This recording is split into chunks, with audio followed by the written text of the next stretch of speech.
All right, welcome everyone. Welcome to today's webinar on monitoring carbon and restoration. We'll be talking about some key updates that we made to the Restoration Monitoring Tools Guide today.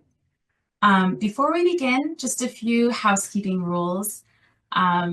There's a Q&A button at the bottom of your screen. That's where you can enter questions or comments, and we'll be addressing the Q&A that comes through that button at the end of the webinar. So feel free throughout the webinar to post any questions or answers, or questions really, that you might have that you want us answering.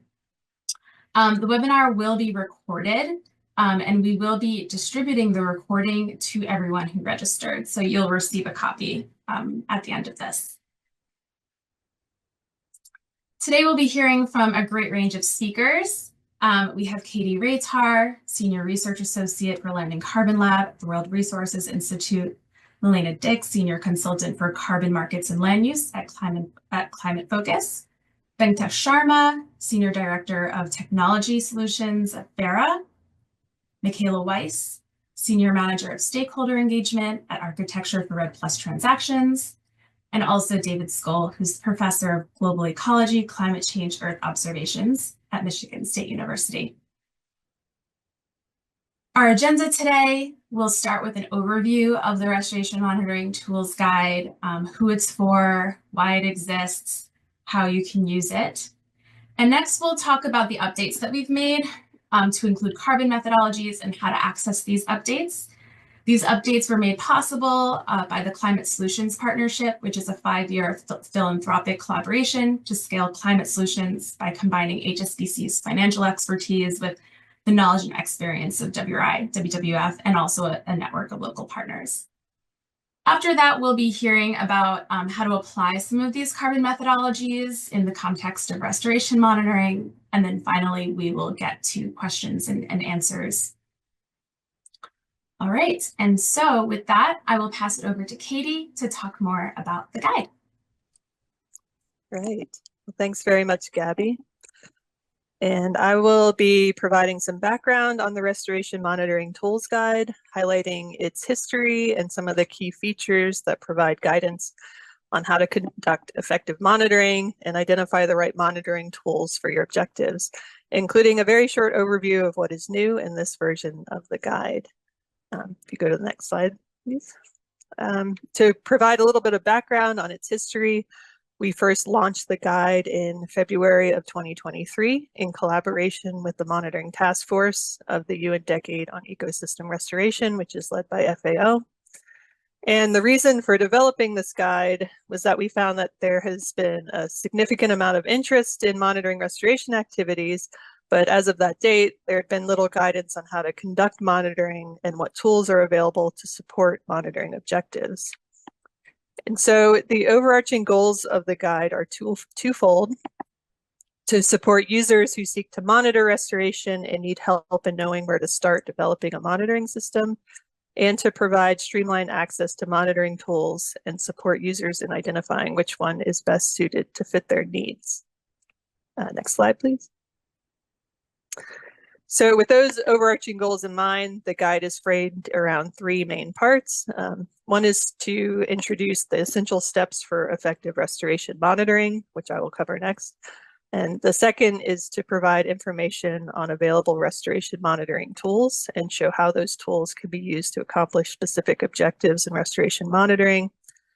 And the third is to illustrate how the tools are used in real-world scenarios through case studies, which were provided by a variety of organizations who are members of the Monitoring Task Force for the UN Decade on Ecosystem Restoration. Next slide. So to support users who are new to restoration monitoring and want to know where to begin, we've identified 5 essential steps for effective restoration monitoring. You could consider these as the minimum set of criteria for establishing a monitoring system, and they include, firstly, defining the area of interest or boundary of your monitoring activity. Secondly, establishing a clear and consistent set of indicators. Third is establishing a baseline against which to measure progress. Fourth is collecting sustainable and reproducible input data for those indicators. And fifth And lastly is reporting results to your stakeholders and decision makers. And you can find more detail and explanation of each step on the website under how to monitor restoration. Next slide, please. So given that there are a lot of tools out there that can be used to monitor restoration, but it's not always clear whether they meet your specific objectives, a key feature of the guide is on how to select a monitoring tool. So for every tool included in the guide, there's a short description of what it is and how it can be used, and then also a tool finder application that provides guided support for choosing the right tool. The tool finder guides the user through a series of questions that help to identify which tool is best suited for your monitoring objectives. And the results are a short list of tools that fulfill the monitoring need and how to access them. Next slide. And here's a schematic that shows how the tool finder is framed.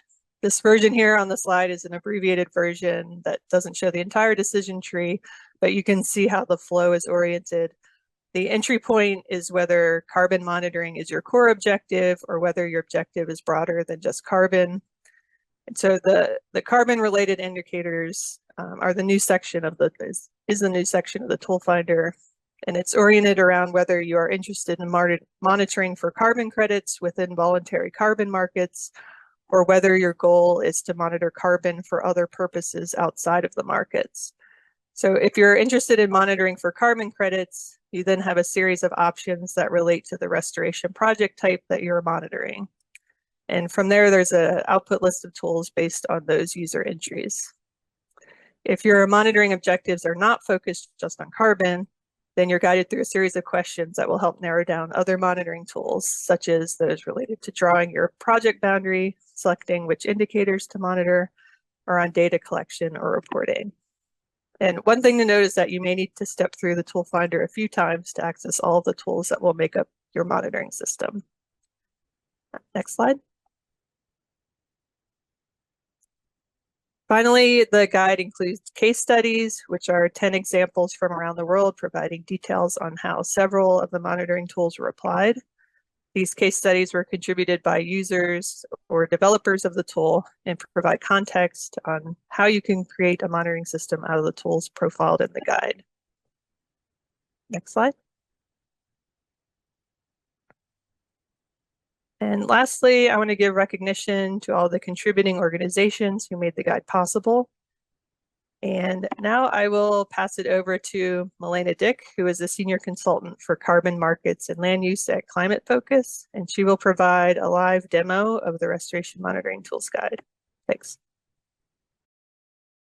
Great. Thank you very much, Katie, for that introduction.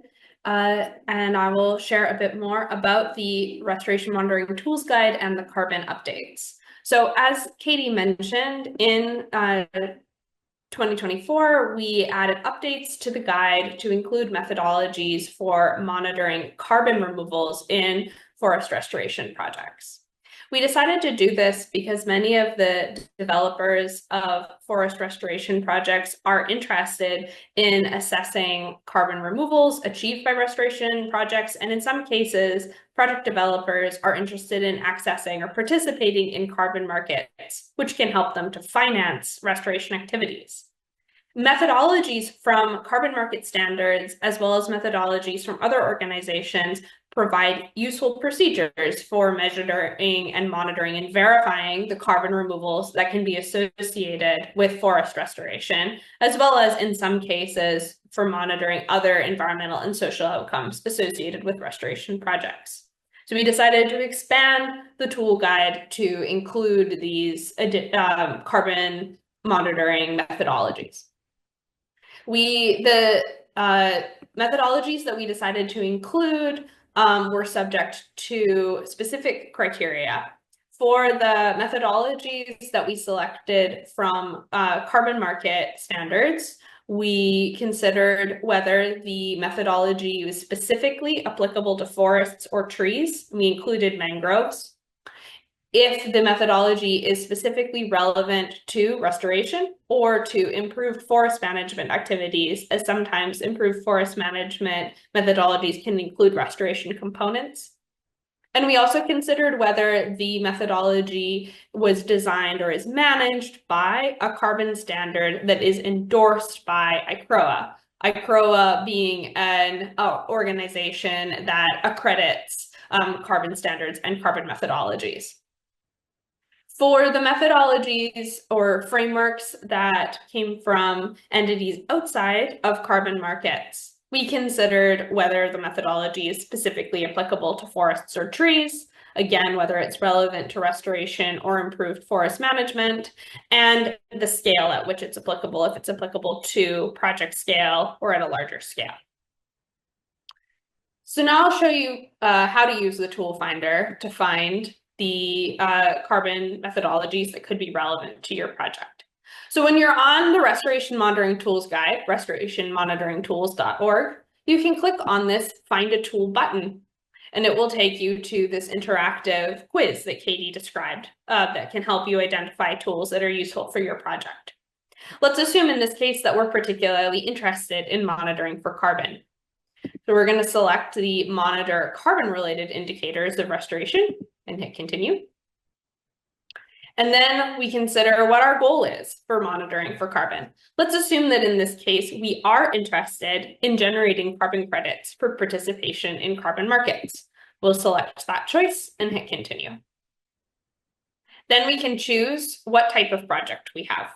We'll say in this case that we have a reforestation type project, but we could also select improved forest management or other types of restoration activities related to forests. Then when I hit continue, I am able to view a list of a variety of methodologies from a number of different carbon standards that I could use to monitor and monitor carbon removals generated through a reforestation project. And these methodologies will also provide procedures through which a project can have carbon credits issued and certified according to these particular standards. If you're interested in viewing all of the tools that are available on the Restoration Monitoring Tools Guide, you can scroll to the bottom and click this View All Tools option. This will show a complete list of all of the different methodologies and tools that are available, including both methodologies that are available for monitoring carbon removals, as well as other types of tools that we've included in the guide for monitoring other aspects of restoration. These are the key features of the Restoration Monitoring Tools Guide. You're welcome to get in touch with us after this webinar, and we'll also look forward to answering your questions about using and accessing the Restoration Monitoring Tools Guide in general and the carbon methodology specifically in the Q&A portion of this webinar. And with that, I will hand it over to Benktesh Sharma from Verra.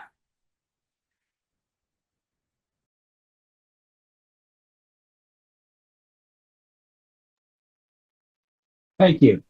My name is Benktesh Sharma. I serve Verra as a Senior Director of Technology Solutions, where I lead the digitalization initiatives. My background and work relates to carbon modeling and software engineering. And today I'm going to talk about some of the things that we have implemented at Verra in these methodologies. I will, if time permits, I will give a little bit of demo of what we are doing and how these tools can be implemented. Verra is a nonprofit organization, which is essentially working towards certification of certain carbon credits. And we maintain multiple standards, BCS, SD Vista, jurisdictional RED, and CCB plastic standards. But the topic of, the main topic for today is carbon quantification methodologies. Methodologies are really a tool that we can use to quantify greenhouse gas emissions or benefits. And these methodologies provides enough guidance for people to come up with some estimates based on their actions that will be gears toward climate solutions. And we have been digitalizing these methodologies so that they are much more useful and easy to navigate. And there is an application called Project Hub where we host these methodologies. And there is a link in Verra website where we continue to digitalize these methodologies for ease. And essentially, when we try to monitor a project for restoration or carbon benefits, we start with the methodology. The tool finder is right there. That helps you select the tool. But for us, it is really about Verra and BCS standard. And then you quantify the emissions, you generate carbon credits. That's the general carbon cycle. And we have been working on this approach for long. And then we are looking to digitalizing this entire process. So imagine if there are project developers who are going online and say, I will have this project, that activity, which is used in the local areas, but they don't need to do a lot of heavy lifting. If system can do it, that's the benefit of digitalization. That's our initiative here at Verra. And the way it works is we are talking about DMRV, where there are projects, there are data measurement platforms that will get data from several sensors. And there is a unified data format. That's where the methodology signs. And then there are software which can check data. Algorithm can understand the logic as well as incorrect or anomalies. And we run calculations and we report. And that's the end of the carbon cycle in terms of how we quantify GHG emissions. And carbon accounting is, it's tedious, but it's also can be made simpler if we use the right tool. So in the project hub, we provide the interface where a stakeholder could come and say, I want to create a project using BCS standard and which methodologies are applicable. In this screen, you can see BCS is selected, methodologies are selected, and they go on, add parameters required for that methodology, and we get the estimated value of the credits. And this is carbon accounting in general. And now I want to go over a DM0047 that we have in the Finders tool, which is used in afforestation, reforestation activities. So if we are monitoring a project that incorporated afforestation, reforestation, or revegetation activities, this tool can be used to estimate the greenhouse gas benefits. I want to switch gear a little bit and then go back to tool. So the process starts like, I have a project, and this project has a monitoring report. That monitoring report requires that we fill in details. Let me make it a little bigger.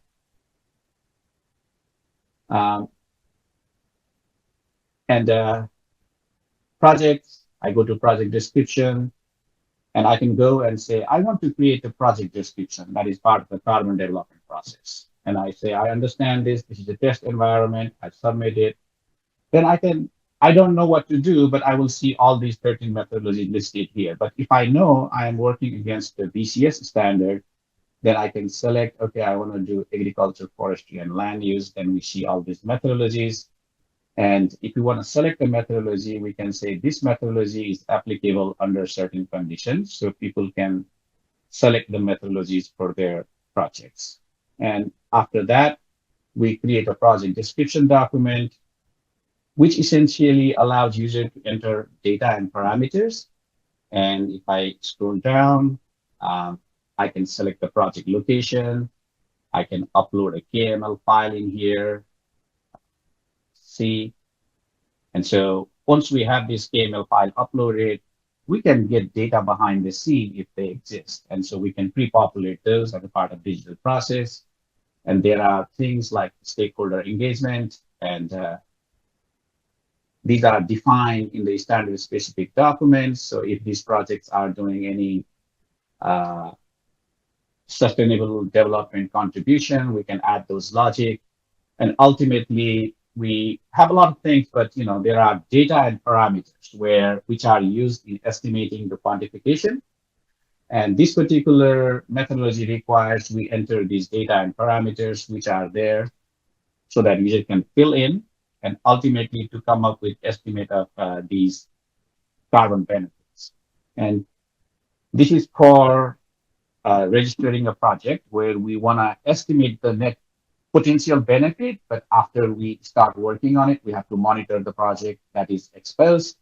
To do that, we generate monitoring reports. So this monitoring report shows During this crediting period from 25 to 29, this project will be returning this much of credits. And they are live. For example, right now it is showing certain things, and then we may realize, oh, these data and parameters may not be correct. So we can go to data and parameter. As a simple example, this is carbon fraction.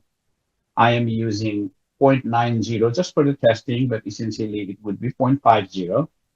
As soon as I change this data and parameter for integrity of the system, these emission reductions are gone. Now I save and recalculate.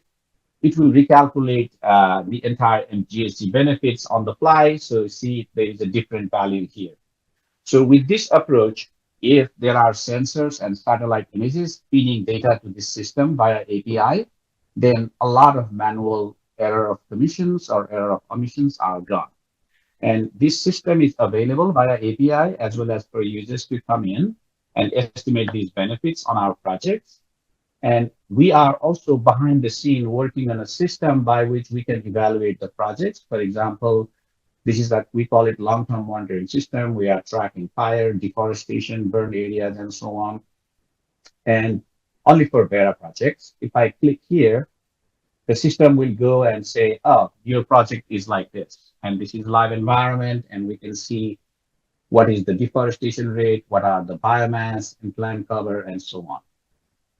And with that, I would say like this is what we are building is evolving. It's an open call to everybody to collaborate with us. And Verra is a nonprofit. We'll be happy to, join hands to make the world a better place in terms of environment and sustainability. Thank you.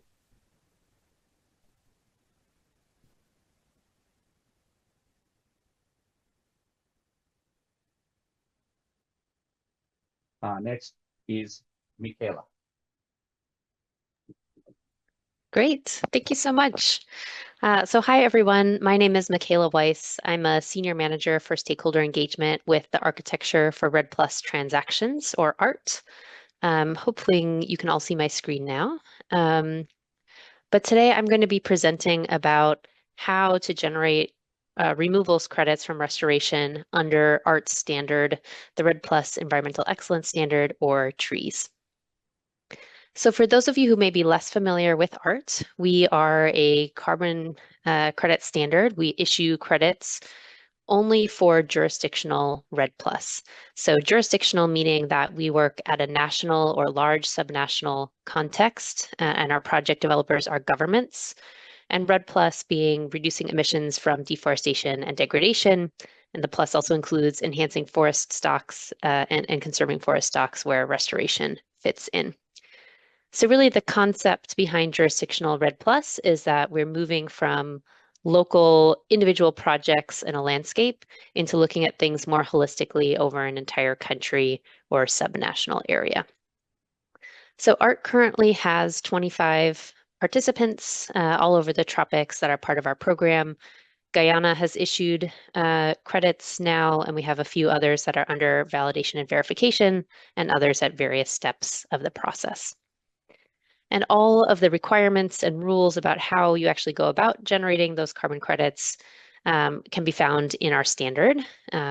Version 2 is available on our website, and that lays out who can be eligible to participate under ART, what the requirements are for carbon accounting, what the process looks like, what our requirements are for safeguards, etc. And we can share a link to this at the end of the presentation. So under TREES, there are three main pathways for generating carbon credits. I won't talk so much about emissions reductions, but just to note that we do have pathways for generating carbon credits for reducing deforestation and degradation. But the focus today is really on our approach for removals, which participants can generate credits for transitioning non-forest areas into forests or restoration. So under that removals approach, both commercial plantings and natural restoration are eligible for crediting. For commercial plantations, those are more like homogeneous plantations that have a commercial purpose, whereas natural restoration is regeneration of native species, can be either passive or active planting, and again, without that commercial purpose. Our participants do need to meet a number of requirements in order to claim credits for removals. First, they can only claim removals credits if they also have decreasing deforestation and degradation emissions.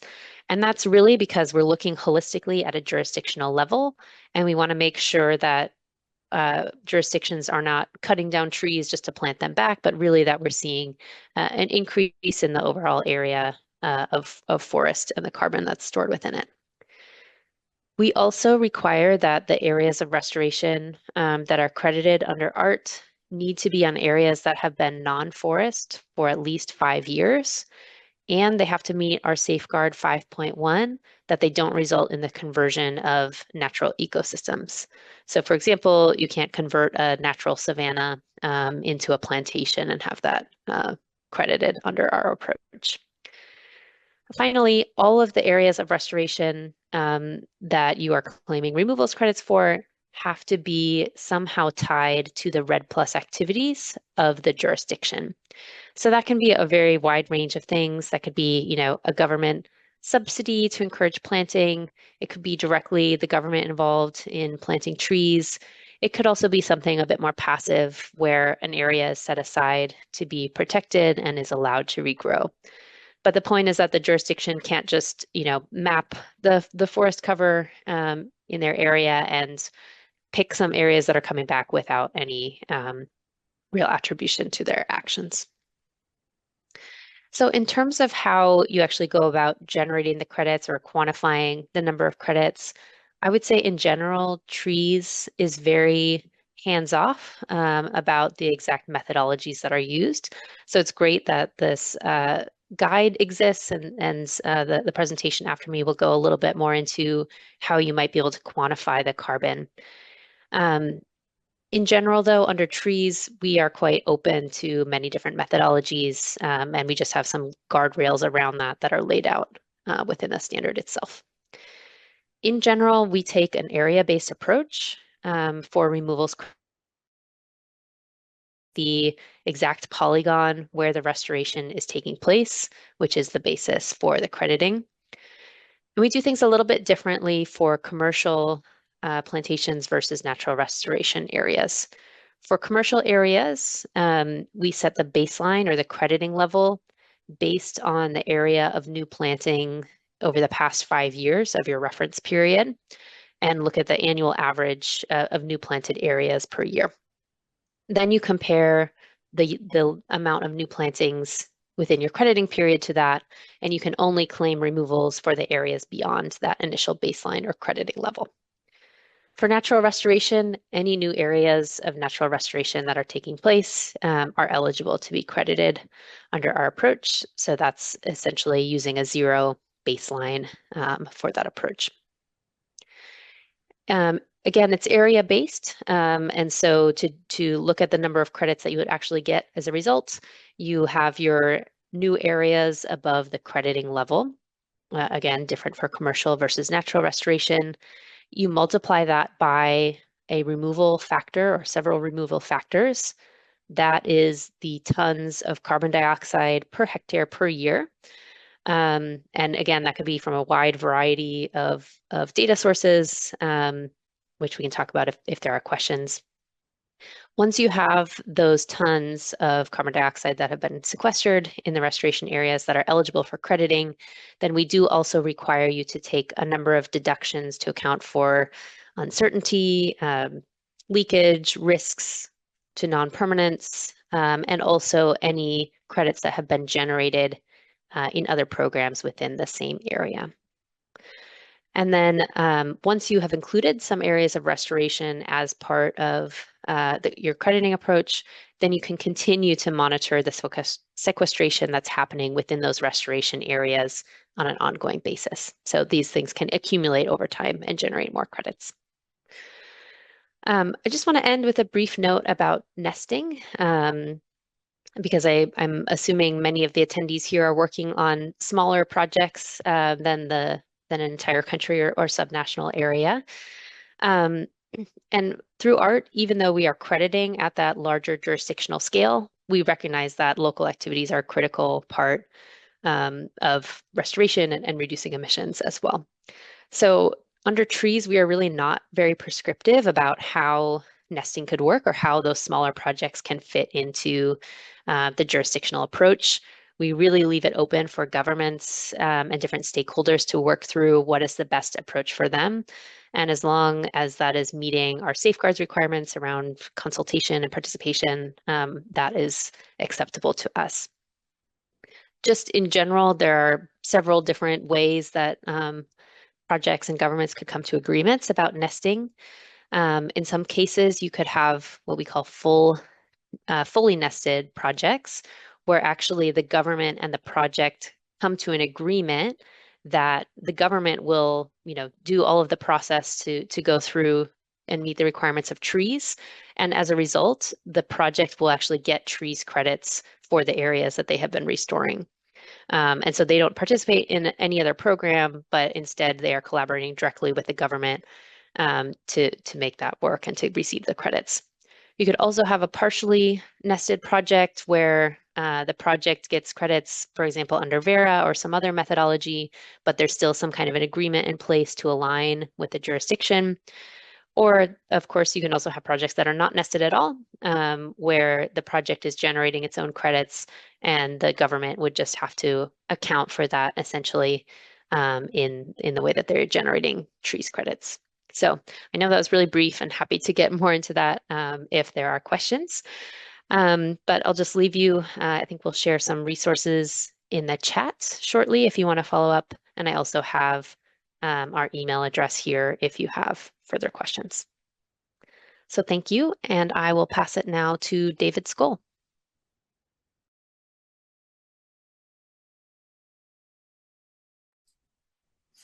All right, thank you, Mikaela.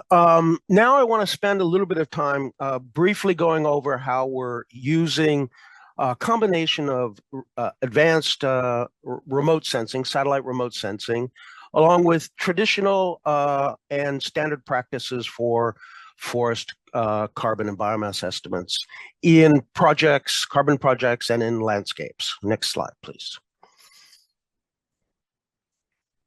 So in terms of restoration carbon measurements, these are important because they provide quantitative metrics for measuring impact of these projects in terms of biomass, tree counts, or carbon sequestration. So what I'm going to talk about with carbon goes beyond just simply mapping tree counts or doing tree counts in terms of reporting.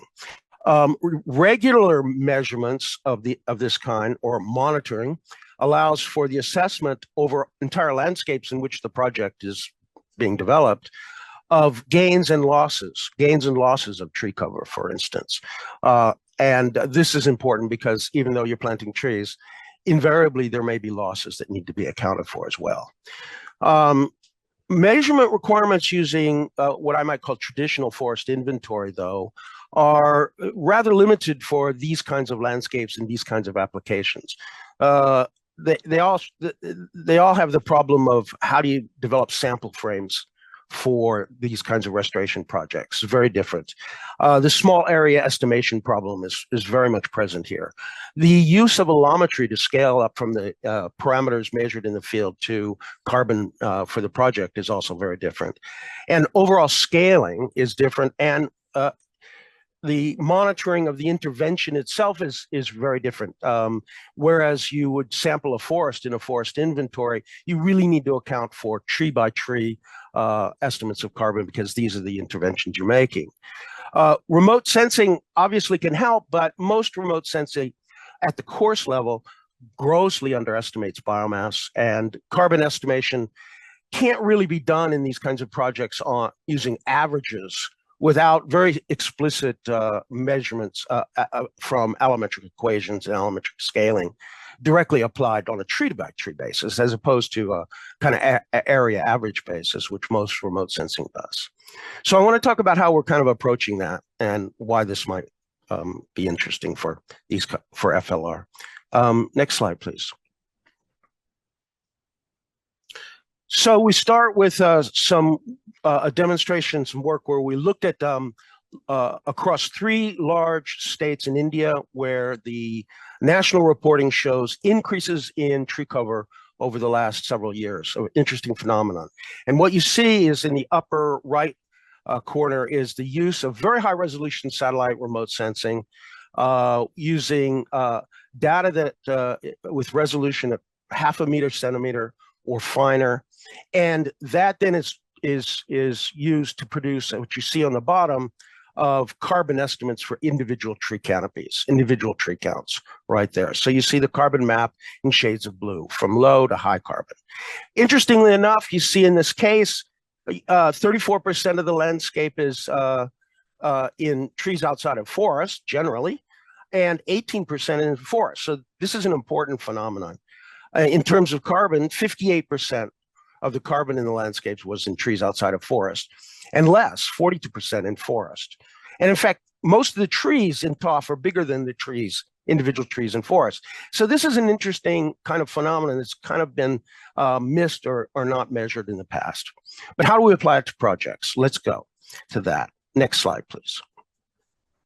So we use the satellite imagery like this. This is Maxar data that we use, 35 centimeter spatial resolution, and you can see that you can pinpoint isolated trees on farms. You can see that some of the trees are in woodlots, some of the trees are in mango groves, other kinds of agroforestry.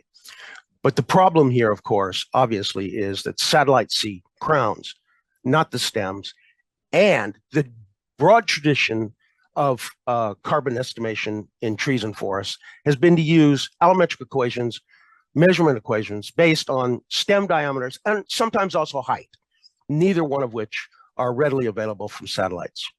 So what do we do? Next slide, please. So there are the traditional practice for measuring carbon in trees is shown in the top, and just look at the graph on the right. It basically draws what we call an allometric equation from a relationship between the diameter of the tree and the dry biomass or the carbon content of the tree. And there's this nice equation that does that. But with satellite data, you cannot get the diameter directly, so we resort to another model that we're developing using field calibration, in which we relate the canopy dimension, whether it's the diameter or the canopy area, to DBH, so that we can extract the diameter estimate. And with the diameter estimate, then we can pull off the shelf for a local area the standard allometric equation that most foresters have used for a long time, and most forestry agencies are using for their national inventories. Next slide, please. So with that idea, it means that we have to send teams to the field to get some calibration data. So we don't have to send teams to get a sample area estimate like in forest inventory. We don't have to do an extensive field work. We just need enough field work to calibrate this relationship between stem diameter and the canopy area. So this shows some of our teams that have been put out in the field for the WRI Terra Fund project in Kenya, and it shows the teams working with community members to do some basic measurements of stem diameter, tree height, canopy dimensions, etc.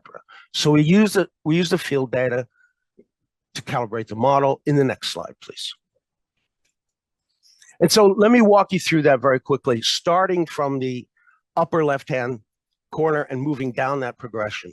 On the right, you'll see just a schematic of a high-resolution imagery in which we have a 1 hectare sample plot, and then we're collecting data. So what we do in this method is we start with acquiring high-resolution satellite data on the top, and then we apply a deep machine learning algorithm to delineate the canopy areas, the crown areas for each individual tree. That's shown in green in the left, and then it's shown mapped onto the sample plot. And then the field team collects in those individual trees the field parameters, and then we drop down one more on the left, and we use those field parameters to calibrate this relationship between crown projected area and the diameter at breast height. Those are the technical terms to get this model. And then we drop down to the next box on the left, and then we can then use the DBH that's been estimated to predict above ground biomass. Can you do the next slide? Click, please. And then that gives us an estimate on a tree by tree basis of the carbon stock in each tree. But because it's satellite data, now we can extrapolate that over very large landscapes, tree by tree. Next slide, please. So we have in this project with WRI developed a big data set of thousands of trees sampled in Kenya, Rwanda, Malawi, Ghana as well, not shown here. And also additionally, we're doing some work in Senegal, where we get these kind of relationships, and we built this big standardized database that can be applied to large landscapes across Africa for FLR projects under AFR 100. Next slide, please. And so we've then developed an application in each of about 30 projects, FLR restoration projects across Africa in Kenya, Ghana, Rwanda, Malawi, and then some additional ones that are in AFR 100, but not in the Terra Fund in Senegal. And so that's showed as the red little boxes there on the maps where all the different projects are. And so the satellite remote sensing allows us to go to a lot of different landscapes pretty quickly, right? And so next slide, please.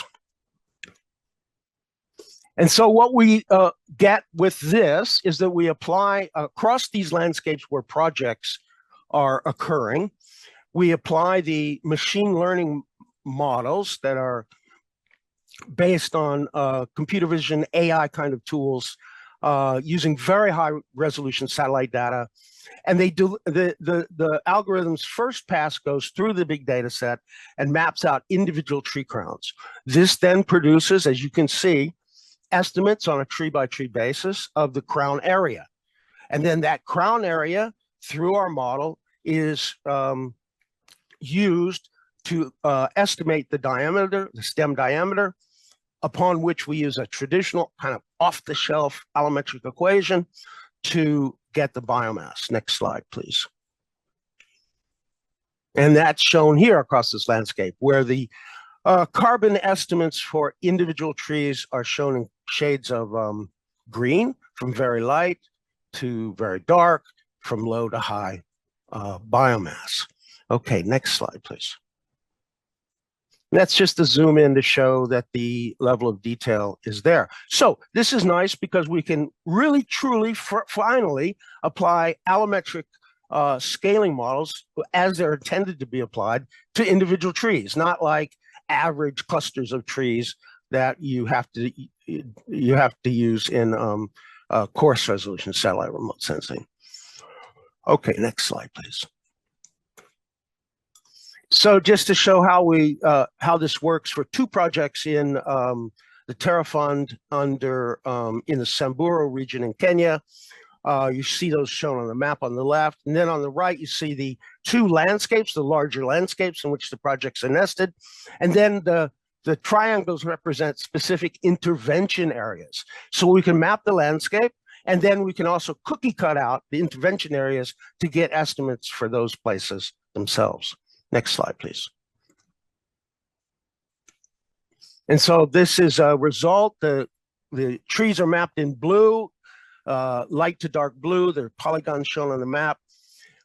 Dark blue are high carbon trees. These are then the baseline maps for these projects. The red area shows the intervention areas. The rest is the broader landscape. And it's built into a database so that you can interrogate tree by tree. As shown on the right, where you can get the estimates of the tree carbon as well as some of the other tree parameters if you want those. Next slide, please. And this is a case for going into the landscape where you see trees outside of forest in the broader landscape. All those are also mapped, and the carbon estimate for each tree. So you can do the actual monitoring and tracking tree by tree. And this is the baseline condition for setting up the project. And so that allows us to build a database that can be interrogated, it can be used for monitoring and tracking, and even providing information for potential investors in these projects and developing the digital MRV system that's necessary to do the carbon measurement and reporting. Next slide, please. And so I'll end with this. So one might ask simply, why do you use remote sensing when the intervention areas are so small and can be done on foot? Valid point. That's a valid point. You should probably do ground-based measurements, traditional ground-based measurement, when the intervention areas are very small. But the reality is, take a look at this project. This is one project in the TerraFund portfolio that has small intervention areas scattered over huge landscape areas. And that's very difficult to do it that way. So the remote sensing allows us to really cover large swaths of landscapes for landscape monitoring and also to accommodate monitoring and measurement in locations, specific locations.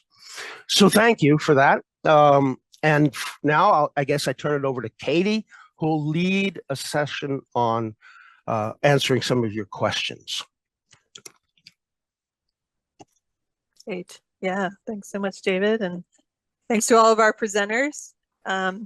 As we've been listening to all of their really great presentations, a lot of questions have been coming in through the chat. And now we'll take a few of those. We'll do our best to answer as many as possible. We have about, say, 10 or so minutes here to get through some of those questions. And I'll try to make sure we get each of our presenters represented here in that. I saw one of the first ones that came through. I may take the advantage of my role as facilitator to answer here. It says, how often are these tools updated and what happens when methodologies change? And so on the tools guide, we link out to the framework and kind of the top level information about the methodologies. So users should be able to access the most recent version when they link out to the tools. There's also a way to submit a tool on the site itself. So if you scroll down to the very bottom of the website, there's a link that says submit a tool, and there's a form.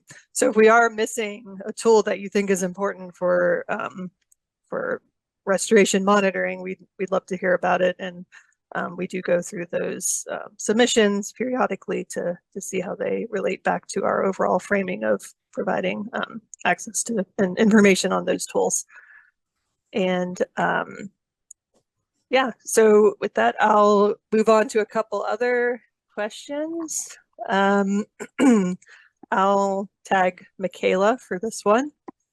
And this question asks, are there default values that can be used for the emission factors, uncertainty and leakage values? Yeah, great. Thanks, Katie. So as I said, we're really flexible in our approach, at least in terms of the removals factors and the carbon accounting. Our participants can use IPCC Tier 1 values. So those are, basically per region generalized statistics on carbon sequestration, as long as they're able to show that those are appropriately conservative. But our participants can also use, their own data or data from peer-reviewed publications or models or other like field inventory data as well. As for some of the deductions for uncertainty, leakage, etc., there's more details about that in our standard. I would say for leakage, it's a pretty simplified process. We don't make you look at, the different factors for leakage. Uncertainty is something that you do have to calculate yourself through a Monte Carlo assessment. So there's not a default value there, but you can find all the details about that in the tree standard. Thanks. Great. Thanks, Mikaela. I will tag Benktesh for this next question. There are a few that came in about remote sensing and satellite data. So the question is, what kind of satellite images and other sensors are used for validating and monitoring projects under the Verra digital MRV? Thank you. Sorry, I noticed that my mic volume was lower. I don't know what is it right now, but Verra methodologies are very much indifferent towards remote sensing techniques as long as certain quality criteria are met. I think this is applicable in general to any carbon development. They don't prescribe use this sensors versus that sensors, but usually the cheaper, freely available are most widely used, Sentinel, Landsat, and then more and more we are seeing adoption of LiDAR, and that makes data quality issue go away a little bit faster at scale. And methodologies provide them. Within Verra, there is a VT005 tool that also help developers how to implement those techniques, analytical techniques. That's it. Great. Yeah, thank you. Right, now I will move to Milena for this question. And it is, are the tools approved or accepted by any registry? It's a great question. Not necessarily. It really depends on the registry. So we have specific to carbon credit methodologies.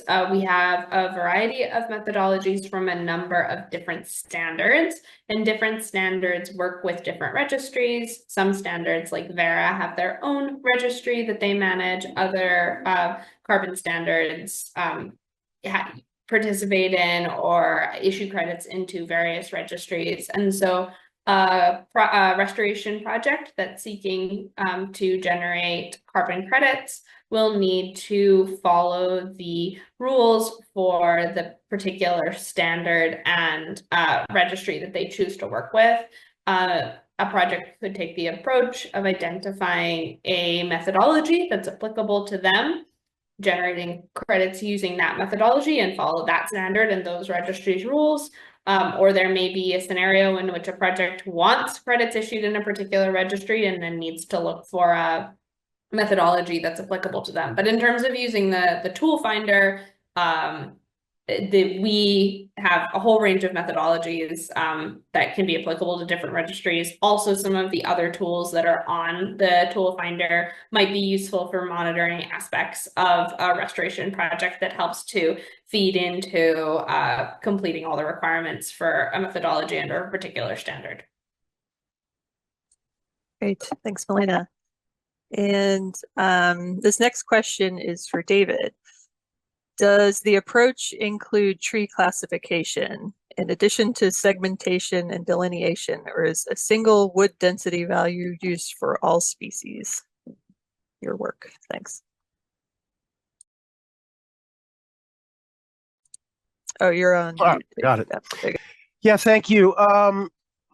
If the question is asking, do we identify species with this method, the answer is no. What we start out with the assumption that we're going to use generalized allometric equations, and however, we do have an approach for dealing with species, and I can't go into all the details, but basically it amounts to the fact that from the field exercise, we're able to get very detailed information on species parameters.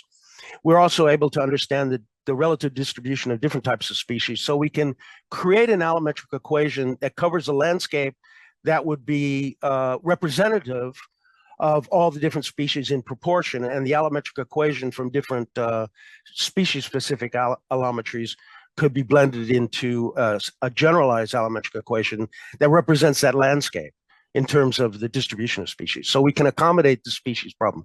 But still, there's more and more use in all projects across, carbon crediting in Verra or in ARC trees for use of generalized allometric equations. So we begin the field work, we begin the calibration on the basis that we're going to create a generalized equations.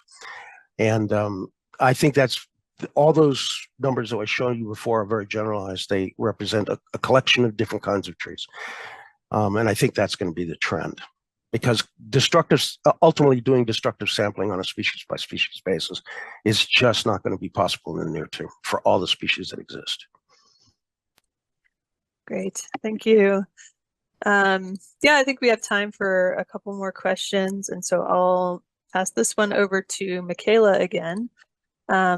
So the question is, when a country is under an art project, will individual projects at small scale be eligible? Great. No, great question. So art doesn't credit for small projects directly, but in general, if a country or jurisdiction is participating in art, that doesn't, we don't have any requirements about local projects. So they could continue to exist as long as the jurisdiction accounts for them, or the jurisdiction would just have to account for them in their final calculation. That said, as I'm sure many of you know, that I think there's growing interest or a movement towards more and more countries regulating the voluntary carbon market within their boundaries. For arts purposes, we really just require that any kind of movement like that would respect our safeguards on participation and consultation. And as I mentioned, there's also a wide variety of options that one could take in the relationship between the government participating in art and individual localized projects where there could be, an agreement to share trees credits or just have them operate completely separately. So we don't specify what any countries or projects have to do. Thanks. Great. Thanks, Mikaela. And I'll pass this next question back over to David. It's about community involvement in carbon monitoring and how you include communities in the work that you're doing in different countries that you're working in. Thanks. Yeah, I mentioned that briefly. It's an important question, I think. Yeah, as we kind of fly over with satellites, the question is going to be, but how do we engage the stakeholders on the ground, the project developers or the communities in which the projects are being developed? And that's critically important in this whole business, I think. And so we have a program and a protocol on community-based carbon measurement. In the project, we routinely engage 2 or 3 members of each community or project to go out into the field and participate in the measurement with us. There's been a lot of papers written in the academic literature on, essentially I'll summarize it this way, is that ownership of the benefits begins with measurements, and participation in the measurements. So we do have that kind of program. And I think that's essential for everything we keep in mind for all measurements, even if we're doing it from, in orbit, so to speak. Great, thank you.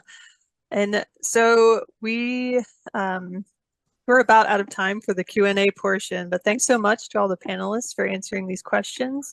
And we will have a report out for, I know we didn't get to all the questions that people had answered. There's several dozen that are still in the queue, but we will report out on all of those, and those will come out with the other follow-up materials from the webinar. And now I will pass it back over to Gabby for a few closing words. Thank you. Yeah, thank you everyone for joining us. We hope you found it useful. We'll be sending around the recording as well as the slide deck after this to all registrants. And if you have any questions, feel free to email us. So we'll be sending all the information and links around as well. So thank you so much. Have a great day.